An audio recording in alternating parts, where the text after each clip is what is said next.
சர்க்கரை நோய் வர்றதுக்கான வாய்ப்புகள் அதிகம். யார் அப்படின்னா, உங்க குடும்பத்துல யாராவது சர்க்கரை நோய் இருந்தாலோ, இல்ல நீங்க உடற்பயிற்சி நடைப்பயிற்சி எல்லாம் செய்யாம உங்களுடைய உடல் எடை அதிகமா வச்சிருந்தாலும், BMI 25க்கு மேல வச்சிருக்கிறவங்களுக்கெல்லாம் சர்க்கரை நோய் வர்றதுக்கான வாய்ப்புகள் அதிகமா இருக்கு. இத சின்ன வயசுல இருந்தே உணவு கட்டுப்பாட்டோடனும் அடிக்கடி உடற்பயிற்சி செய்யறது நடைப்பயிற்சி செய்யறது மூலமாகவும் சர்க்கரை நோய்க்கான அறிகுறிகள் தென்பட்டுச்சு அப்படின்னா முன்னாடியே அதை கண்டுபிடிச்சு அதுக்கான மாத்திரைகளை ஆரம்பத்திலேயே எடுத்துட்டு வர்றது மூலமாகவும் பெரிய விளைவுகள்ல இருந்து விடுபட முடியும். என்னையா பெரிய விளைவு? பாக்குற எல்லாருக்குமே சர்க்கரை இருக்குண்டா பிரஷர் இருக்குண்டா அப்படின்றீங்களா? இல்ல.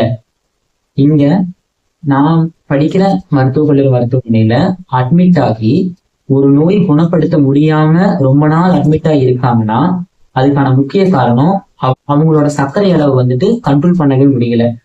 அந்த அளவுக்கு அவங்க அந்த சர்க்கரை நோயில